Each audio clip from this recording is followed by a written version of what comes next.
Telemark racers travel at speeds upward of 45 miles an hour. Because of the dangers affiliated with racing at high speeds, competitors are required to use releasable Telemark bindings. But as fast as these racers go, the technology behind their equipment often stutters when trying to keep up. Until recently, there have been little changes in Telemark equipment. New plastic boots have given added strength and support. Binding manufacturers are also beginning to make changes as well. But in a quest for speed, Telemark racers continue to use homemade setups from aluminum blocks, plastic shims, and fiberglass plates to jury-rig their racing gear. The equipment, it definitely has gone leaps and bounds. You know, the skis have changed and the boots have gotten a lot better. I came up with my own riser blocks, which was really just low-density molecular weight plastic. And what I took is 2 half-inch plates, cut them to the diameter that I want. I sliced into them about every half inch, going side to side, about halfway through the thickness, so that they'll flex more.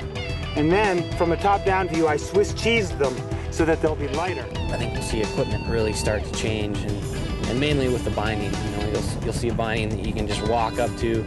You know, people just walk up to it and step in, and away you go, as opposed to fiddling with your equipment and, you know, seeing the old cables and such and such. My name is Pia Raita, and I'm from Finland. It's in Europe. Most of the people here in America don't know where Finland is, but yeah, I've been skiing Telemark for 4 years, and I love the sport. That's why I do it. I love the people around Telemark. I hate the penalties. I got tons of them here on stage, so I'm I keep my fingers crossed for today. One of the most intriguing and often controversial aspects of Telemark racing are the penalties. To ensure that proper knee-bent style is used during the race, judges line the race course with scorecards counting style demerits for each racer. These are referred to as penalties. So not only do the racers race against the clock, but for each style error or penalty, valuable seconds are added to the skier's total time. A racer must use proper Telemark style throughout the course. This means they must have a boot space distance between their ski boots during a turn. If a racer does not have a boot space between their boots in the turn, a penalty is given to the racer. 1 penalty per gate if proper form is not met. In addition, if a racer does not clear a certain distance in the jump, penalties are added there as well. Telemark is different from alpine skiing in that you're judged on your technique, not only time but technique. And in Telemark racing, a racer has to have at least a full boot length between the heel of their front boot and the toe of their back boot. So this distance here has to be a full boot length. And the racer can choose to turn wherever they want to, but if they have their boot length, they're just getting ready to transition to their next turn, it has to be a smooth, uninterrupted movement. It can be any speed or any place between the gates, but once they start going into their next turn, it has to be a smooth, uninterrupted movement.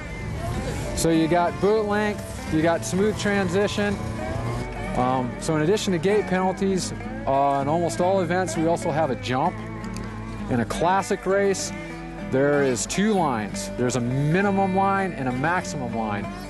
If you don't make the minimum line, you get a 6-second penalty. If you don't make the maximum line, you get a 3-second penalty, as well as a 1-second penalty for landing if you don't land in a Telemark position. So on the gates, they can get up to 1 penalty per gate. So obviously it can make a huge difference in the race.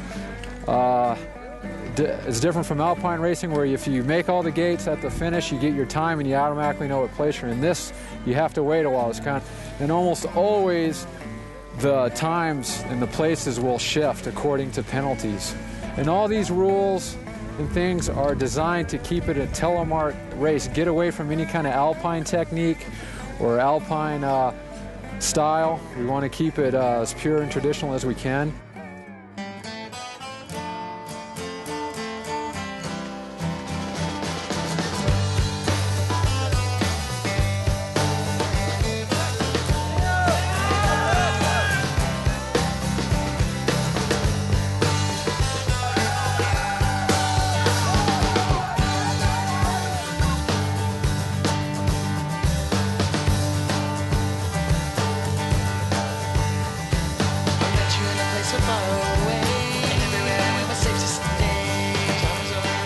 Yeah, I love jumping. Jumping's something that I've been doing since I was little, so it's something I've been naturally fairly good at. So some of the biggest jumps we've gone off of, you know, I think probably in Norway. You know, they've been doing it for so long, and jumping is so, you know, it's so deep in their roots that they're really good at designing jumps and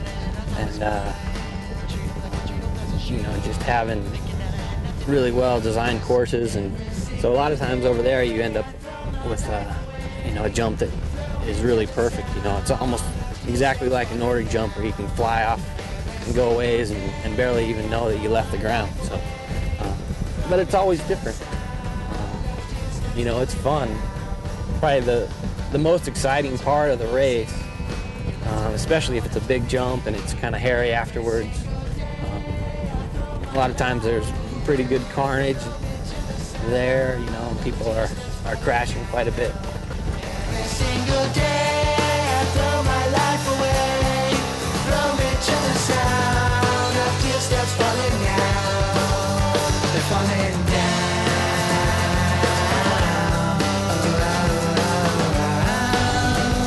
I was the guy always ditching out and going and hitting all the cliffs, so you know, that's the most fun, most exciting. Oh, I like the jumps, especially if the landing is good, because in Telemark you just try to jump as far as possible, and that's why landing should be okay. The jumps are good. We got some pretty big air here today, going like 30, between 20 and 30 meters, depending on the jump, and it's nice. You got to pull it back together. At the end, you got to be right on top of it.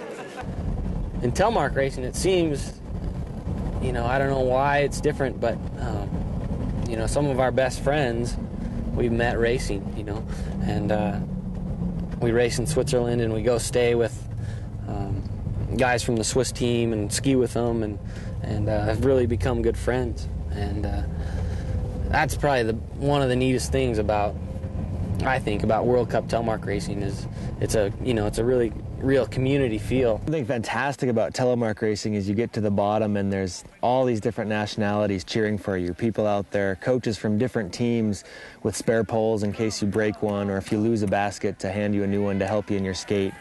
People running alongside you, yelling their lungs out, just as hard as they can, trying to pull you up the hill.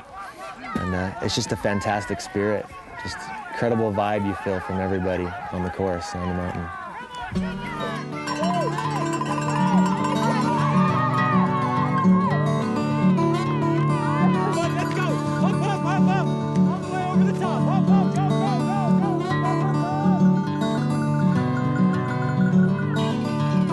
World Cup Telemark racing is in its relative infancy. Unlike Alpine World Cup racing, there are no big corporate sponsors, no prize money, and very little international recognition for the winners. For the most part, these athletes pay their own way to races, often sharing rides and hotel rooms from town to town.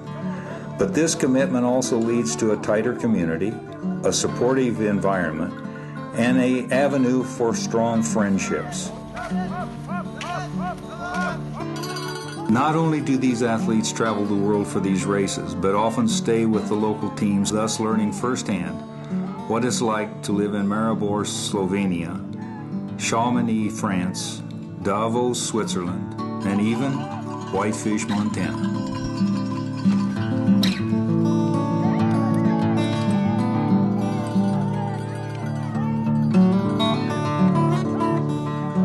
Telemark World Cup is the best telemark skiers in the world.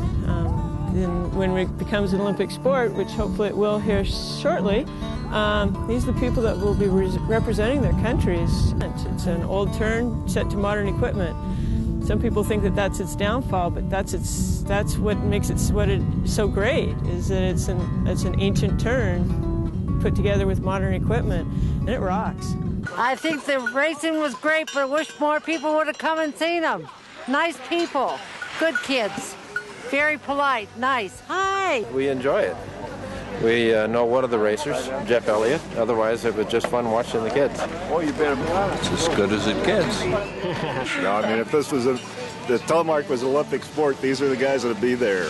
I'm just here enjoying the caliber of the ski racing. It's a fun thing to be a part of. I'm waiting for it to be an Olympic event. It's high time.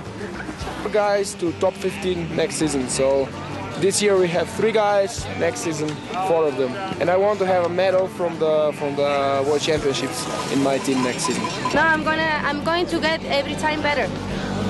Maybe next time, next year I will win. Now I'm getting ready.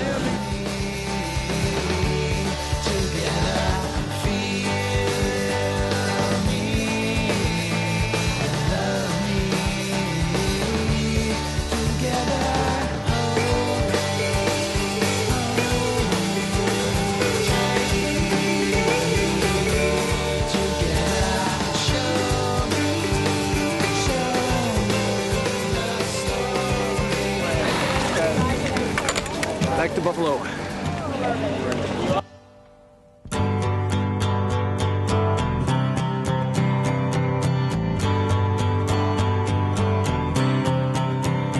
You know, you care. You see the home that you see out there. You form your square.